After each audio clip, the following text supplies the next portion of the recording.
The first flash wasn't a camera. It was the lightning that hit somewhere behind the courthouse, but my heart still stuttered. Rain ran off the ribs of her black umbrella and pooled into a dark coin at her feet. "Ray," she said, and my name sounded like she was returning something she'd kept safe in her pocket for too long. "Dr. Hart," I answered, and the title stood between us like a door I'd only half closed. A bailiff propped open the hearing room. Fluorescent lights hummed. Lemon cleaner and old coffee threaded the air. Behind us, the stairwell echoed with shoes. I didn't look at him, but I knew the sharp angle of his jaw and the smug lift to his mouth. Dr. Marcus Vale, the rival. He'd discovered what we were and wasn't going to let the board forget it. "It'll be okay," she murmured. "You don't know that. I know what I did and what I didn't do." She angled the umbrella. "And I know we're telling the truth." I nodded because I couldn't trust my voice. The marble was slick. The clock over the doorway read 8:11. The hearing would start in 19 minutes. 19 minutes to decide whether the next years of her life would include the word doctor in front of her name. Whether mine would include her. Then, the first time I stepped into her office, my sister was already talking. The silk fern by the window rattled when the heat kicked on. And Sky's knee was going like a motor. I stood because there wasn't another chair, and because my legs needed to keep their story straight. We were fine. No big deal. We've got this. "Please," Dr. Hart said, looking up from her notes. "Sit. You must be Ray?" I nodded and lowered myself into the chair that wasn't quite a chair. A minimalist thing with a wire frame and a cushion like a firm promise. I tucked my coat under my legs, a small habit. Keep things tidy.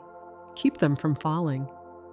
Sky was 22, jagged with restless energy, and a year into wrestling the kind of sadness that makes a person loud. I was 27 and kept a used bookstore on Pine, the sort of place that smelled like old paper and rain because I propped the door for the afternoon drizzle and never learned to stop. People left dollar bills tucked like prayers under the register mat. I liked the quiet work of reshelving, and I kept a pencil behind my ear. Another habit, another thing I could control. Dr. Hart, Evelyn, I'd learn later, was 44 then, absolutely composed without being cold. Silver touched the hair near her temples, like she'd been out in sea spray, and her hands were precise, even in rest. I noticed her hands first, the way she aligned two pens on her desk parallel, like a tiny set of train tracks, and how she listened with everything angled towards you. "We'll talk together for a few minutes," she said, voice low, metronome steady. "Then I want time with Sky alone. That all right?" "Sure," I said. "We're here." Sky talked. Dr. Hart asked questions that slid under the surface and lifted something we could both finally see. When my sister said, "Sometimes I feel like I'm falling through glass," I watched Dr. Hart's eyes soften, but not break. "And you, Ray?" she asked at one point, like she'd remembered I existed and had a spine. "How are you sleeping?" "Like a cat on a heater," I said. "When the heater's working." "That isn't an answer. It's a metaphor." She smiled once. It was small and late, like it arrived on foot instead of by car. "Metaphors are answers." The heater clanked. I did what I always do when I feel watched. I found a detail and held on. A chipped blue mug in the bookcase. A lighthouse postcard tacked to her bulletin board. A jar of lemon candies on the table with the lid slightly askew. The word "please" hand-lettered on the glass. "Please take one." When the session ended, she walked us to the door. "We'll see you next week. Ray, thank you for being here." "Of course," I said, and I meant in every way a person can mean it. In the hallway, Sky exhaled like someone who'd held her breath all day. "She's good," she whispered. I didn't say, "I know." Now, the hearing room was colder than the corridor. 2 long tables faced a dais with 3 board members, their nameplates reflecting the drop ceiling. Dr. Vale sat on the opposite side, flanked by a woman with a legal pad and a fountain pen. She clicked like a metronome set too fast. I set my bag on the floor, the lighthouse keychain clinking against the zipper. I hadn't meant to choose that keychain months ago because of a postcard on a therapist's wall. I hadn't meant to choose any of it, which seemed the truest and least admissible thing about love. Evelyn leaned closer. "Breathe."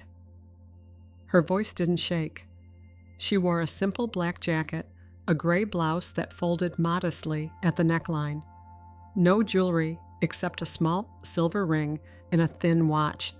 She would have made the board members feel safe if they were the kind of people who wanted the world to make sense. My palms were damp. I wiped them on my skirt and watched the clock. Then, the first time I saw her outside the office, the rain pushed all the pedestrians under the same 3 feet of awning in front of the Good News Bakery. Seattle does that in February, forces intimacy through weather and hopes for the best. I was carrying a paper bag of croissants for Sky, who'd lost weight, and a bag of lemon bars because I didn't know if lemon helped sadness, but I knew it helped me. I came up short behind a cluster of tourists, and there she was, dark coat, hair shock wet, that small, late smile again. "Ray," she said. It was not a question. "How is your sister?" "Better today," I said, balancing the warm paper bags on my forearm. "It helps when the rain has some light in it." "Some light," she repeated, as if tasting the words. "I like that." "Do you always walk in storms?" "Not always." She tilted her head toward the bakery window where a chalkboard listed scones like a poem. "They have a ginger scone that's very persuasive. I was hoping persuasion would work on my afternoon notes." "Does it?" "I'll report back." We didn't say what we couldn't say, that she was my sister's psychologist, that I was part of family sessions, that all the invisible ropes of ethics ran between us like laundry lines, and we were not to tug any of them. A gust forced the awning to empty its pocket of water. She stepped closer to save her shoes. I could smell rain in her hair, that faint, clean scent of something indoors. With lemon, I realized, always lemon. The bakery door opened, a bell chimed, and for a second, it felt like we were 2 people who had merely bumped into each other and would have coffee and say our names without titles. "Good scones," I said, because I didn't trust myself around the word coffee. "They are. Take care, Ray." "You too." When I got home, Sky was on the floor with her back against the couch, working a crossword and humming under her breath. I put the bag between us like a little flag. "You got the lemon bars," she said, already reaching. "You're a hero." "I ran into Dr. Hart." Sky's eyebrows did a thing I refused to name. "Uh-huh." "Outside the bakery." "And?" "And we talked about scones." "Wow," she deadpanned. "Riveting." "Shut up, eat your lemon." She grinned, sugar dust on her lips. "She's nice, Ray. It doesn't have to be weird if there isn't." "Okay." "There isn't," I repeated, and wiped powdered sugar from the couch cushion like tidying would make it true. "Now." The chair in the hearing room was less a chair and more a reminder that you can sit and still be braced for impact. Dr. Vale cleared his throat. He'd been in our clinic's orbit for years, trading referrals with Evelyn before something fractured. He'd always wanted the hospital contract she had. He liked press releases and panel discussions, quoted himself in articles, and wore pocket squares that seemed to wink. He stood. "Board members, thank you. We are here because the respondent, Dr. Evelyn Hart, engaged in a relationship with the sister of her current patient, creating a dual relationship and a conflict of interest that compromised the standard of care." Every word felt like a fingertip pressing a bruise. Evelyn's attorney, a kind-eyed woman named Farah, notes neat as rows of stitches, waited. Dr. Vale clicked a remote.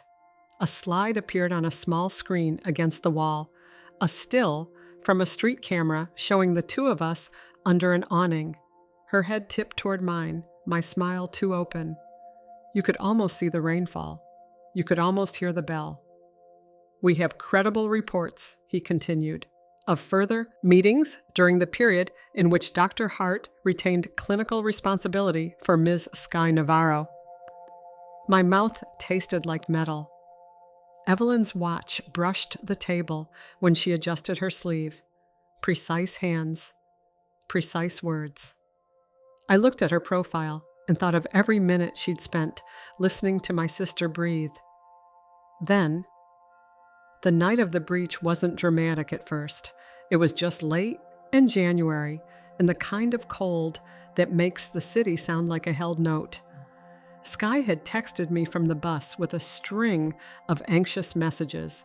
Too many eyes, too much motion, old panic, riding shotgun, and I'd told her to get off at Dr. Hart's building because I knew the door code from family sessions, and because it was the only safe place that wasn't our living room.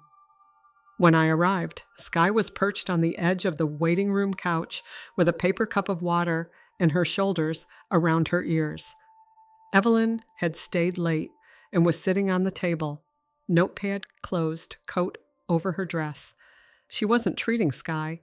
She'd called it crisis support, triple underlined in my memory. But she was there, and that's what it felt like to be seen. "Hey," I said, washing my voice in calm. "Bus was a lot, huh?" "Smelled like metal and too many stories," Sky muttered. "You're safe here." I handed her my lighthouse keychain to fidget with. "Hold this. Pretend we live in a town with a lighthouse. It's quiet there." "You don't know that." "I do. I can hear the foghorn." Evelyn watched, hands folded. She didn't interrupt, didn't take over.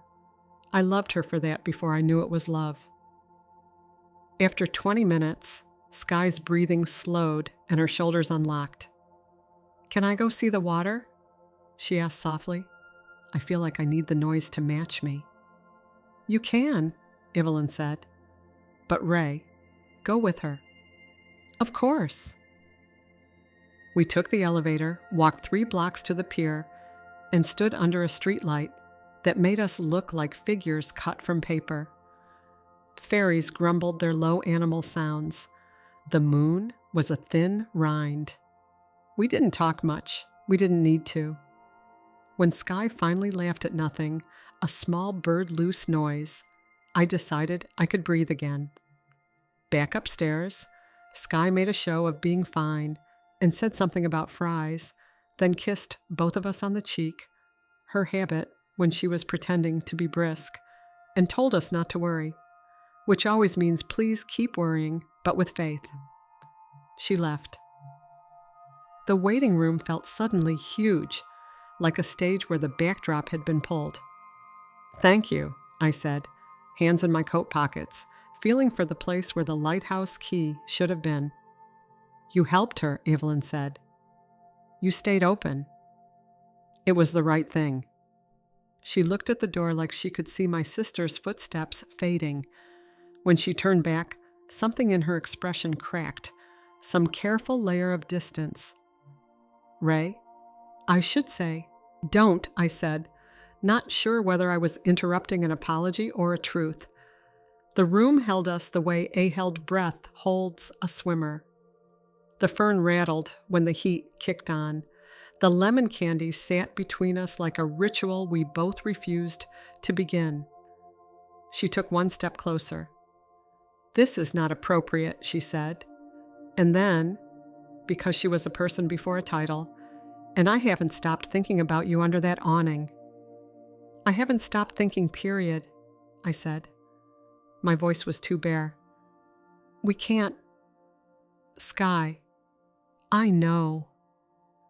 Her hand lifted, faltered, landed on the air near my cheek like she was measuring distance. "I have to transfer her case." "You can't do that because of me." "I have to do it because of me." A breath. "Because every time you're in the room, I'm aware. And that isn't fair to Sky. She deserves the cleanest attention I can give." "I know a good therapist at North Harbor," I offered, like we were trading recipes, like my chest was an opening. "She's direct, Kira something." "I know her, she's excellent." A small, late smile. "You carry a lighthouse on your key ring." "I like the idea of something steady," I said. "That's what you've been for your sister." "Not always." The truth came out sanded and simple. "Sometimes I'm tired, and I pretend not to be." "We all pretend," she said softly, and I felt the past tense press against us, what we were about to be and what we'd have to say about it. "Ray, if I transfer the case, if I document everything, if I self-disclose to my supervisor and follow the protocol, we'll still be a story someone wants to tell." I didn't mean the rival, not yet. I meant the part of the world that likes to make simple shapes out of complicated people. She nodded. Then she said very clearly, "May I kiss you?" There was the decision. Consent like a lighted walkway. I had to step down it or turn back. "Yes," I said. And it felt like opening a door I'd been leaning against. The kiss was not a collapse. It was an arrival. The soft press of her mouth, the way her hand came up to my jaw, gentle, the hum of the heating vent and far-off fairy horns folded into something like music. We didn't move for a long moment, just existed in the permission we'd both asked for. When we parted, we stood in that strange brightness that feels like after storm. We knew we'd crossed something we couldn't uncross. "I'm going to send the transfer email tonight," she said. "I'll copy you because you're listed as a contact for Sky. After that, I can't see her again." It isn't ideal. All of this is very not ideal, but it is the least imperfect path. "Okay," I said. Words failed me then in a way that felt honest. "Not here," she said, reading the rest of my sentence. "Not until the transfer is complete. Not until I've told the necessary people. We owe your sister that. We owe my profession that." "And you owe yourself," I said, surprising us both. She looked at me like I'd named something she hadn't let herself claim. "And I owe myself." We left the office separately. I walked home tasting lemon I hadn't eaten. Now, Farah started where we would have started if the world were fair. "Dr. Hart, did you disclose the conflict the moment you recognized it?" "Yes," Evelyn said. Her voice did not waver. "The night I recognized the potential for romantic feelings toward Ms. Navarro, I initiated transfer of care for Sky Navarro and notified my supervisor, Dr. Linda Prieto. I submitted a note in Sky's chart documenting the reason for transfer." "Did you have any contact with Sky after the transfer?" "A single phone call to ensure she had connected with her new clinician. No therapeutic contact." "And prior to the transfer, did you have romantic or sexual contact with Ms. Ray Navarro?" She didn't look at me even once. "We shared one kiss in my office after her sister had left. That was a boundary violation. I self-reported that as well." Click, click. The rival's pen was a metronome set to accusation. "Do you believe that kiss impaired your judgment with respect to Sky's care?" prior to the transfer. I do not, she said, but the potential for impairment is enough to warrant the actions I took. Farah turned to the board. We have emails timestamped the night of transfer, a copy of Dr. Hart's disclosure, and a letter from Ms. Prieto confirming the steps taken. We also have statements from Sky Navarro and her current clinician, Dr. Kira Wen, indicating continuity of care. Dr. Vale rose again. And yet the kiss occurred while Dr. Hart still had a duty to avoid dual relationships with any family members connected to her patient. It undermines public trust. It was wrong, Evelyn said quietly, sparing me the worst. I am not here to defend it. I am here to tell you what I did, to repair what I could. The chair in the center was for witnesses. When they called me, my legs remembered how to be legs. I sat and folded my hands and looked at the panel because I couldn't look at the rival's satisfaction. State your name, the chairwoman said. Ray Navarro. You are the partner in question. My mouth dried. Yes. Did you at any time act as a client of Dr. Hart? No. Did Dr. Hart ever discuss confidential information about your sister's treatment with you outside appropriate contexts? No, she was careful. I slipped and used the right word, meticulous. Walk us through the night of the alleged boundary violation. I told the truth. The bus, the panic, the waiting room, the fairy noises, the kiss. Saying it aloud was like dragging a piano up a staircase, the necessary pain of moving something the size of truth.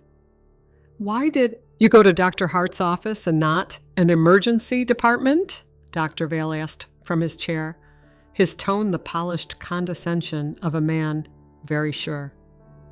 Because my sister trusts the smell of that office, I said before I could think to soften it. And because the last time she went to an emergency department, a nurse rolled her eyes at how long the panic attack had gone on. She didn't go back after that. A pause.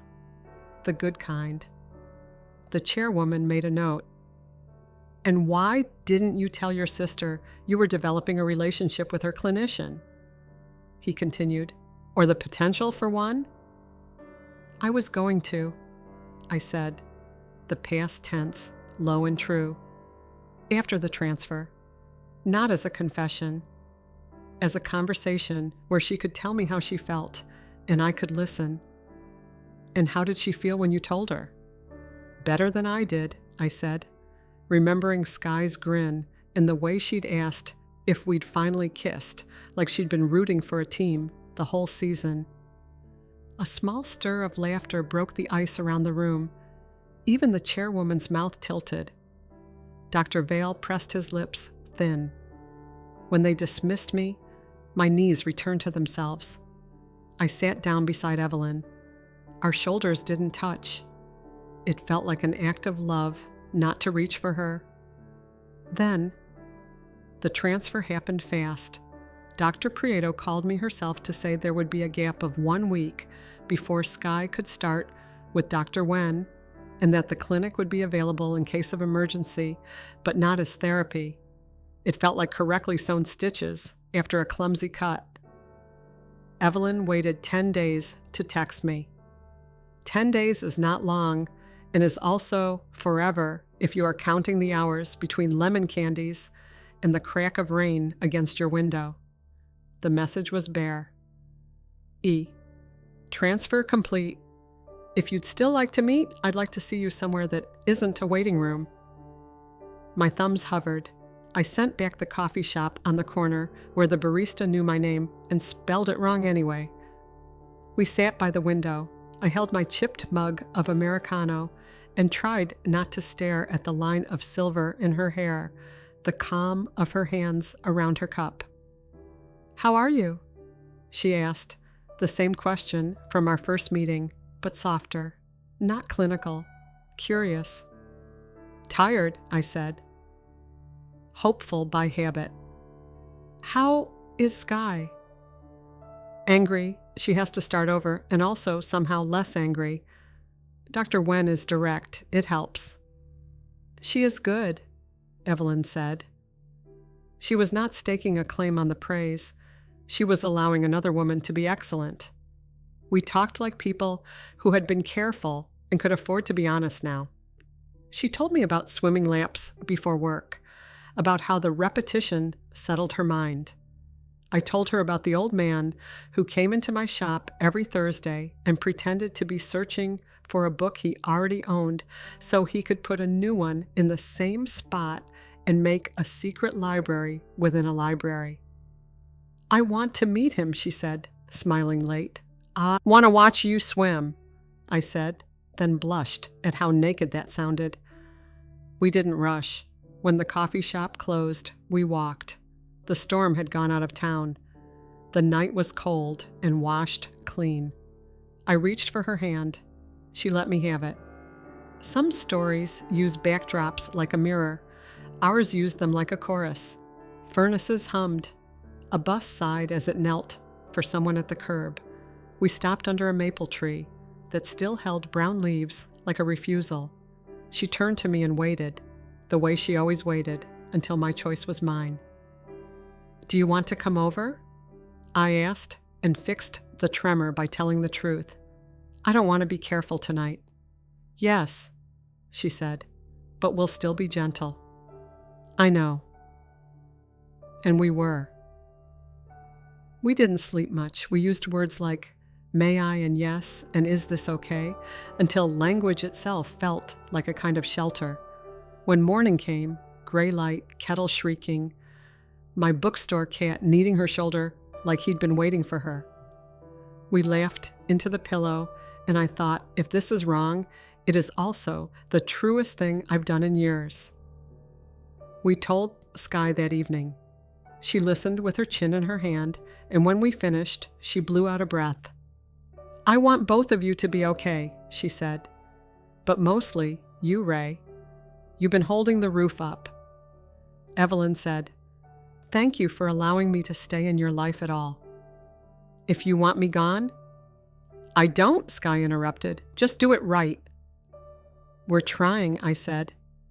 Good, she said, and stole the last slice of lemon bar from the tray like a punctuation mark. Now. The board returned after a short recess that felt like the longest weeks of my life. I counted the ceiling tiles twice and traced a finger along the chip in the table as if I could make a map out of it. Evelyn sat very still. I wanted to be her pulse. The chairwoman cleared her throat. Dr. Hart, the board finds that you committed a boundary violation by initiating a romantic interaction with a family member of your patient while the patient was under your care. We acknowledge your prompt self-reporting, transfer of care, and cooperation with oversight. We also note the absence of evidence that your patient's treatment was compromised. Farah's hand tightened on her pen. Discipline will consist of a formal reprimand, 6 months of supervised practice, and completion of an ethics course approved by the board. Your license will remain active during this period. Sound returned to the room like water to a fountain. It hit me before it hit her. I knew because her eyes flicked to me, quick and careful, and then down again, as if to say, not yet. Dr. Vale asked to be heard, and was, briefly. He said something about public trust and precedent. The chairwoman thanked him as if he'd delivered a weather report and then adjourned. We were free and not free. We were still ourselves. Outside, the rain had thinned to a respectful mist. We stood under the courthouse overhang like we had before, and this time she didn't hold the umbrella between us as if it needed to keep us separate, too. I'm sorry, she said. For what? I asked, already shaking my head. For the ways I failed the standard I hold, she said, and for the ways that failure might make your life harder. You didn't fail me, I said. You told the truth. You did the careful thing as soon as you could. We broke a rule, and then we built a structure. I can live with that. I still have to be supervised, she said, half a smile. I will be the tidiest supervisee on earth. You'll drive them mad with your organized notes. Probably, she said, and the late laugh landed. We stood and let the damp collect on our lashes.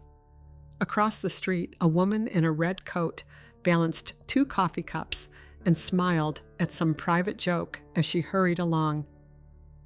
The world had not ended. What now? I asked. I have patience, she said, and a supervisor who will be thorough because she cares about me and the field.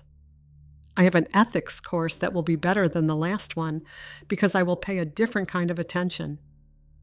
And I have, if you still want me, a person to go home to who will tell me when I am being too hard on myself and who will make me lemon bars when I am not. I'll make them even if you are, I said. She reached for my hand, then stopped, then continued, the little choreography of care. Our fingers laced, the umbrella tilted back uselessly. We should tell more people, I said. Not to perform it, to own it. Yes, she said. Your mother first? Yes, I winced. Prepare your precise answers. I have them. Her mouth softened. Ray, there's one more thing I want to say. I will never discuss your sister's work with me. Not even casually, not even by accident. You'll never need to worry. I'll turn our life into a case study. I know, I said, and I did, because her integrity was the first thing about her and the last. There's one more thing I want to say, too. Yes? I'm not a lighthouse, I said. I'm a person. I'll get tired, and I'll ask you to hold the roof sometimes. I'll hold it, she said. And when we need help, we'll say so. The rival walked past then, briefcase sharp against his coat, and looked like he'd stepped in a puddle he hadn't seen. He nodded once and didn't stop. It felt like winning in the most adult way, quietly, without glitter. Come see the bookstore, I said. The cat's been waiting to knead your shoulder again. We walked. She matched her pace to mine the way she always matched her attention. The rain gave the city a soft applause. Inside the shop, the bell chimed, and the warm paper smell wrapped us. I straightened a stack of books because of habit. She bent to greet the cat. My lighthouse keychain clicked against the counter, steady as a heartbeat. I put on the kettle. The heater clanked. Trust arrived. Not all at once, not like lightning, but like a lamp turned on in a familiar room. That night, when we lay in the soft, ordinary light of my bedroom, we didn't reach for each other immediately. We talked, we made lists, we chose our first, small, practical promises. No secrets inside our home. No talking about therapy at the dinner table unless Sky brings it up. Always ask, always answer. We sealed the last one with a kiss that tasted like lemon in steam. When the lights went out, the city breathed its fairy breath below, and I thought of the first night we had watched the water together. The moon that had been a rind was thicker now, a small white boat carving its certainty across the sky. Months later, I sat on the bleachers at the community pool. Chlorine sharpened the air. My socks stuck to my ankles.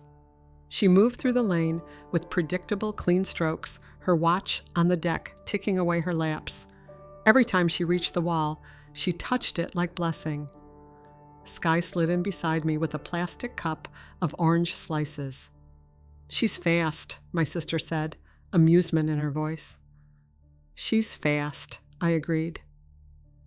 And still my therapist used that exact tone you use when I arrive late, she added.